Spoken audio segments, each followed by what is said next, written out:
Welcome to Uganda Catholic Television this very beautiful Wednesday evening, the 18th of October 2023.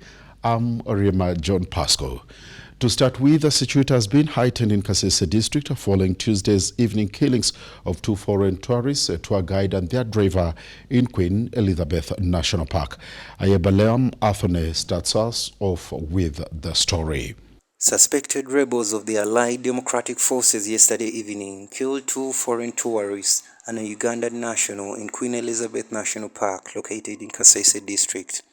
Among the killed is a South African, a British national, and Eric Alai, a Ugandan tourist guide and driver.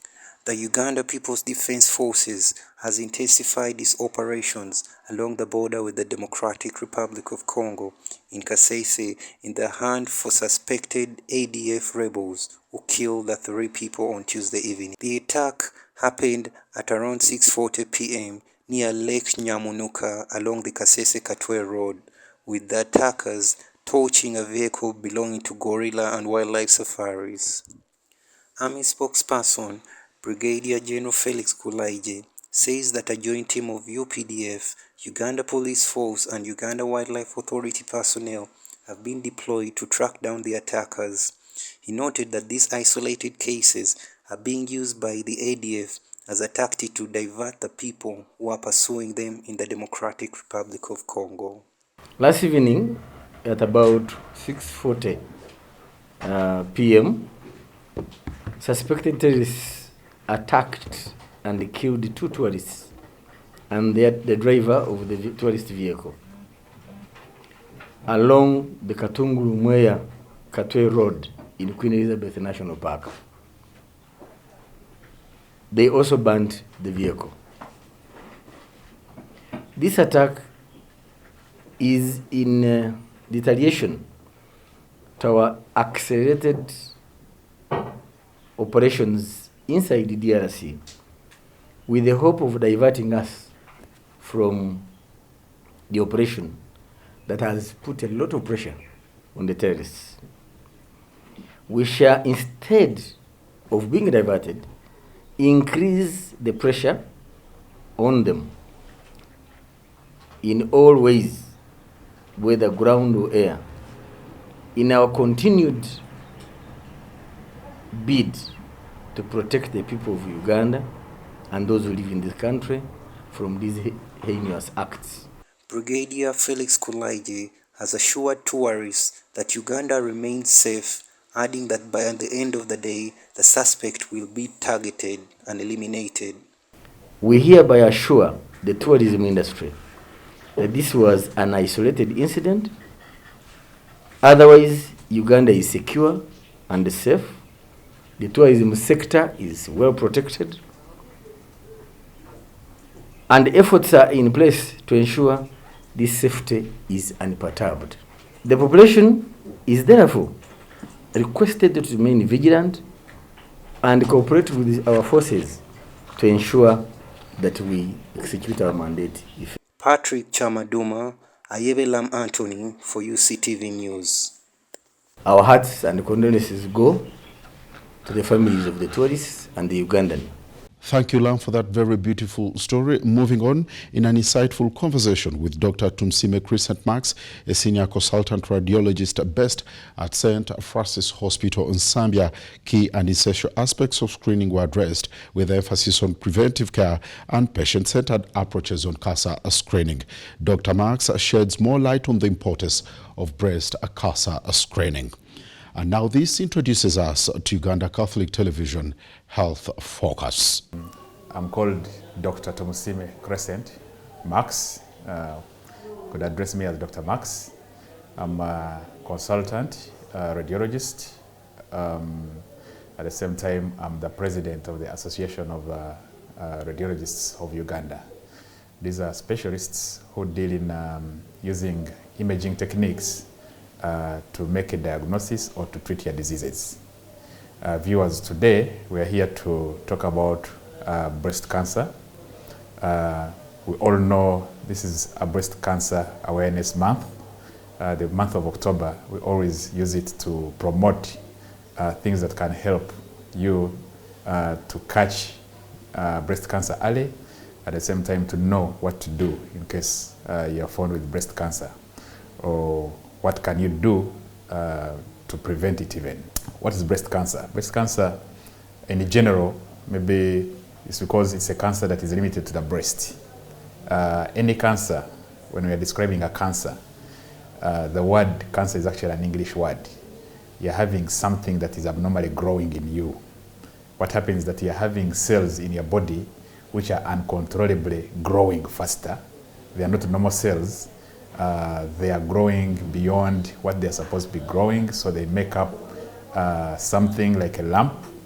So in brief, you can say that this is a cancer that is limited to the breast, not the chest, not to anything else, but it's limited to the breast. And the breast, as you all know, we all have breasts, men, women, but we know majorly it affects the women. Breast cancer, why are we talking about it, or why are we concentrating so much on it? You need to know, in Uganda right now, it's the second commonest cancer in women, after the cancer of the cervix. Kumagwa abana, okay? Kuna bana. So breast cancer comes second. At the same time, we all know that most people who come, they come when the disease has progressed. So they tend to come when it's a little too late. Why we are promoting this is that, please, you can know the danger signs, okay? You can also know your category. Today we shall discuss about which people are high risk, who are those who can catch the breast cancer early. Then you can know where to go in case you suspect to be having, not necessarily breast cancer, but a breast disease. So when you talk about breast cancer, it's an abnormal growth which you have in your breast. That abnormal growth has abnormal cells. Those abnormal cells, they keep growing. When they are not prevented, or when they're not stopped, they'll spread to other body parts, or they'll eat up the entire breast. So we need to find a way of preventing that. And one of the ways is doing imaging, okay? So when you feel something like a lump in your breast, where do you go?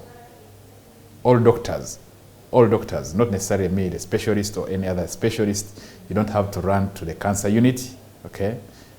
As soon as you recognize you have something in a breast lump, I'll give an example. You have a breast lump, please run to any doctor. Run to any doctor near you. The doctor will know what to do. They examine the breast. We can know which masses are suspicious. Doctors normally send you to do imaging tests. One of the imaging tests we are going to discuss today is a mammography. The mammography, we do it for women who are above 35 years of age.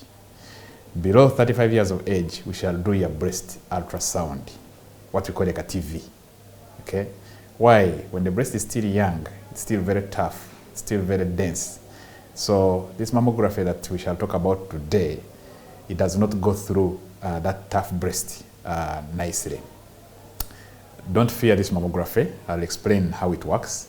So ultrasound in trained personnel, I know there are many people who are doing CATV, but I must warn you that when you're going for CATV of the breast, go to areas that you trust. Go to hospitals.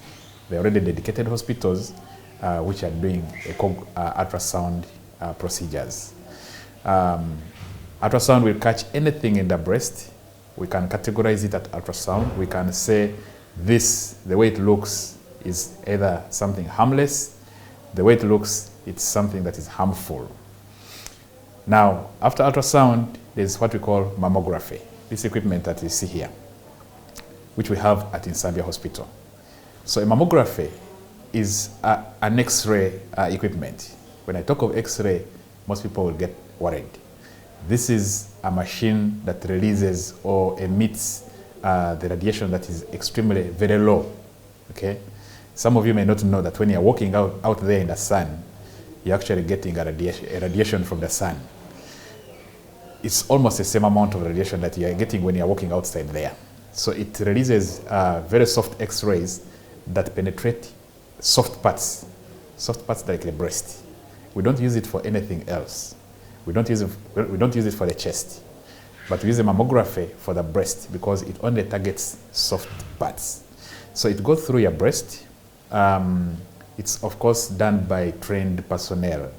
People who do mammographies are usually women, so you'll not find a man like me in the mammography room because these are sensitive areas. So we normally hire imaging specialists who are ladies. They position your breast, put it under mammography. Now the mammography, as we specialize in interpreting it, I'm able to tell you that what you have inside there is harmless, or what you have is actually harmful. We again guide you where to go after that. First, maybe I'll first delve into who are those women who are at a higher risk, or what are the things that can put you at a risk of getting breast cancer. Okay? Yeah. So allow me, I'll answer that question too, but our viewers, I need to educate something very important. I need to pass out some communication to you people. Even when I say that you're at a high risk, it doesn't mean that you'll get breast cancer. Take it, please. Or even if I say you don't have or you don't fall in the category of people who are at risk, it doesn't mean that you'll not get breast cancer. So this is a disease that can actually affect anybody. But when I say anybody, to be a woman, you're at a higher risk than to be a man. Yeah, so to be a woman with a breast on you, that is already putting you on a higher risk. You're a woman, at the same time, the older you grow, okay?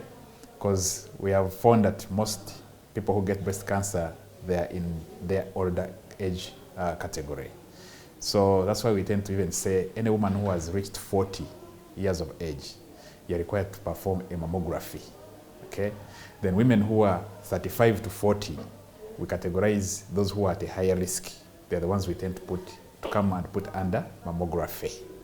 Then those who are below 35, that's when we do a breast ultrasound. So being a woman, being over 50. If you're over 50 and you have not yet had a mammography, please, this is the time to wake up and run and come and we examine you. We're not like scaring you or what, but it is something you should do for screening purposes. Don't wait for the symptoms to come and then you come running, okay? Then number 2, family history, okay? Most of us, of course, we get something from our fathers or from our mothers. So there are those things we call genes. Some genes can put you at a risk of getting a breast cancer. There are specific genes that we know, okay? Our viewers, you can write this one down because you can go and cross-check with any lab in case you have relatives who have died of breast cancer. BRCA1, we call it BRCA1 and BRCA2 genes. They put people at a higher risk. These most doctors know, but how would you tell that I might be having genes that could be at a risk of breast cancer? If you have had a first-degree relative who has had breast cancer, I mean your sister, I mean your mother, I mean your father, people who have died of breast cancer and they are like your first-degree relative, it puts you at a higher risk compared to someone who has never had a family member dying of a breast cancer. So our viewers, just look at people in your family, if they have had a breast cancer or if they have had ovarian cancer. That's another thing that I wanted to talk about, ovarian cancer. Then the other part is we are talking about the risk factors, okay? I want to warn people who are undergoing, maybe if you have had radiation therapy, okay? If you have had radiation therapy when you are below 30, or any radiations that you have been exposed, especially for treating a cancer. If you have had a certain cancer that required radiation when you are below 30, it's very important to come for a checkup because you're also at a higher risk of getting a breast cancer. I'll not leave that. There are quite many. These are associations. They're not putting it in the line. People who are above 50 and you're using hormonal replacement therapy, at the same time you get obese, and maybe not being active so much, so obesity, living a lifestyle of not walking around, not doing some exercises, and you're above 50, those are all putting you at a higher risk, okay? Some of the chemicals that we use, so like any other cancer, you can be at a risk of getting breast cancer. But most importantly is a family history. If you have had some family member that has had a breast cancer, it puts you at a very high risk. So back to the question, how to manage these people? Counseling. Like us medical personnel, we are trained to be a bit empathetic, okay? Pass on the information nicely, okay? And then how to manage you depends on what I've found or what stage of the disease you have, okay? So some people might come with a disease that like is stage 1. It's something that I myself, I can say, you're going to have this kind of treatment and you cure. So that one, I'm talking to him or I'm talking to her more confidently, okay? I'll assure the person you have come at a stage when the disease is quite early. So as I'm counseling, I'm having, you have to gain confidence with the patient and then you guide accordingly. Those who have come and maybe the disease is quite too advanced, it's a multidisciplinary way or system. They are not handled by one specific person. Normally, these people are given counselors who are trained to counsel people how to live with it or how to go through treatment options and how, of course, they also showed some other breast cancer survivors, how the others have coped. So usually it's about talking to patients and educating them how to go through whatever stage they have had. We are seated here, this is St. Francis Hospital. The question is, St. Francis Hospital, what capacity do we have in getting out or catching those people who want to come for screening? When he talks of screening, it's a very important word to use. Screening means you're coming before you actually get anything, okay? No matter how. I forgot to mention about the age. There are ladies' age, the longer you're exposed to your hormones, when you get your periods below the age of 12, okay? And then you also get menopausal when you're above 55. That longevity or that longer exposure of your hormones can also put you at a risk. So any woman, maybe say from 12, okay, those are still children, but if you really feel like you want your breast checked, at St. Francis Hospital, Zambia, we have a breast clinic. We have specifically put it there, okay? It is run by specialists, okay? It's specialists, the doctors are there, the nurses are there, the laboratories can be done, and the imaging we have. So in St. Francis Hospital, we have a clinic that deals with people who have come with breast problems. So whether you have the disease or you have come for a screening, at the hospital, we shall receive you. Once you step in the compound, we can direct you accordingly. And at the breast clinic, you'll find the specialists who will guide you. If you are younger, we have things or imaging that can show what you're having. If you're older, also the imaging is there that can show us what you're having. So at St. Francis Hospital, we have the clinic with specialists. We have the imaging tests. Imaging tests, I mean this gadget that we are seeing here, which does mammography. We have ultrasound. Ultrasound can scan and see what you have inside you. Then depending on, we've talked about the screening part, but if we find something there, we can also stage. We can tell you that your disease is at this stage. We have a CT scanner which can do that. We have a mammography. I already talked about mammography. We have an MRI, which can also help us for people who don't want to go through radiation. When we empower you with what we know, you're going to go back home happy. So what I can say is that whether we have diagnosed you with the disease, we know what to do for you. Please stay with us. Don't disappear. Don't go to areas which I don't want to mention here, which cannot cure you, but there are options that can help you cure from the disease. So to the public out there, I should say that the medical personnel, the experts are there in Uganda. We have cancer units, cancer treatment centers. In Zambia, we have a cancer treatment center. There's a major one, of course, a national treatment center, that is Uganda Cancer Institute. Okay, all these are working hand in hand, they collaborate. All these cancer patients usually are, should I say, they are put in multidisciplinary discussions, whether here or whether at the cancer unit in Mulago. a group of experts tend to share the knowledge to manage you. So the public out there, just know that the treatment options are there, and we are ready to serve you, and we are ready to cure you. If you want to come for screening, please, the screening things are there. Come, we do for you an ultrasound. Come, we do for you mammography. Come, get the expertise. They can examine your breast, and they can tell you that what you have is either cancer or not a cancer. It's now time for us to go for a commercial break. Remember to stay informed with Uganda Catholic Television. Good news for all. Uctv. Good news for all. You are watching Uctv. Good news for all. For this and more, tune in to Kasese Get Radio 100.5 in Western Region, located at the hill of the Diocese of Kasese. KGR brings you all Catholic programs and an advertising platform in all our radio shows like Good Morning Renzori, Chama Tovoka, Ukute, the business show, Propeller, the request show and sports, Evaluation, Bahinga Bakuluka, Late Night Show, and many others. Our other services include Isuzu Tipa, a no car, public address system, live band, Omokekera, an audio recording studio, and outside live broadcast. For more information, call 0773 597 166 or visit our website www.kasesegatradio.com.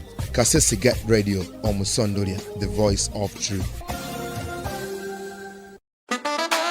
It's unbelievable. Now, companies, businesses, and organizations can make bulk payments easily with Centenary Bank's corporate center SWIFT to anyone without the need of a bank account, anywhere, anytime, just like that. The recipient needs only their phones, national ID, and token number received via SMS to withdraw money from any center agent nearby. The Centenary Bank's corporate center SWIFT is simple, secure, and convenient. You think it's too good to be true? Visit any of our branches countrywide or visit www.centenarybank.co.ug to know more. Centenary Bank. Centenary Bank is a member center group regulated by the Bank of Uganda. Customer deposits of up to 10 million shillings are protected by the Deposit Protection Fund of Uganda. Terms and conditions apply. Uctv. Good news for all.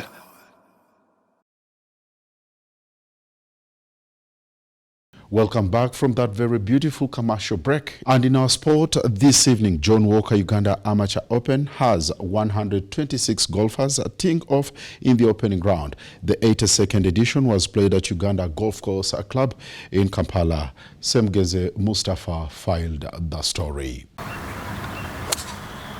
The Open has a rich history owing to the founding year of 1932 when H. Davidson won the inaugural edition. An overwhelming of 126 golfers have today swing off as early as 7 a.m. in a stroke format of play.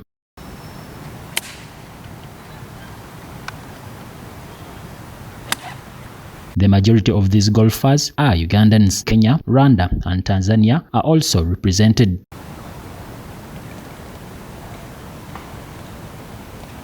A cast of Charles Joseph Chinyai, Rogers Biaruhanga, and defending champion Andrew Sechiweja have all been in action today.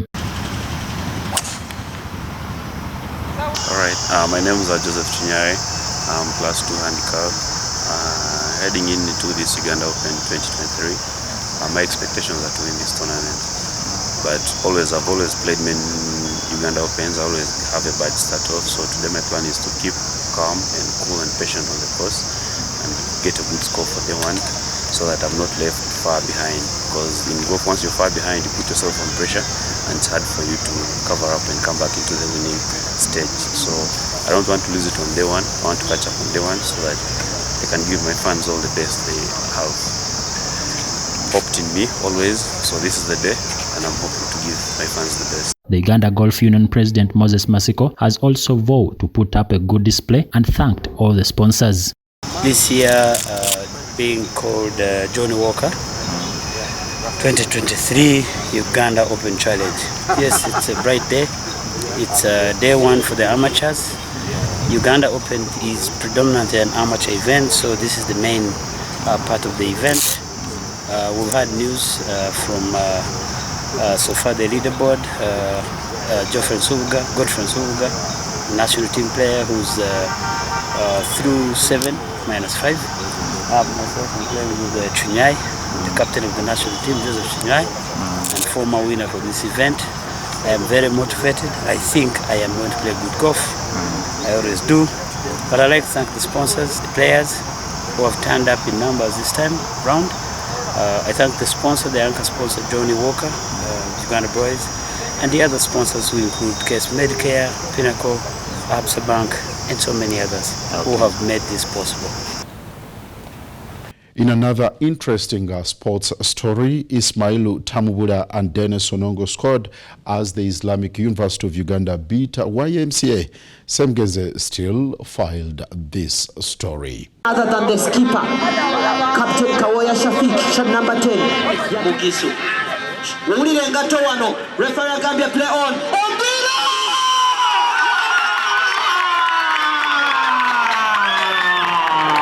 Dennis.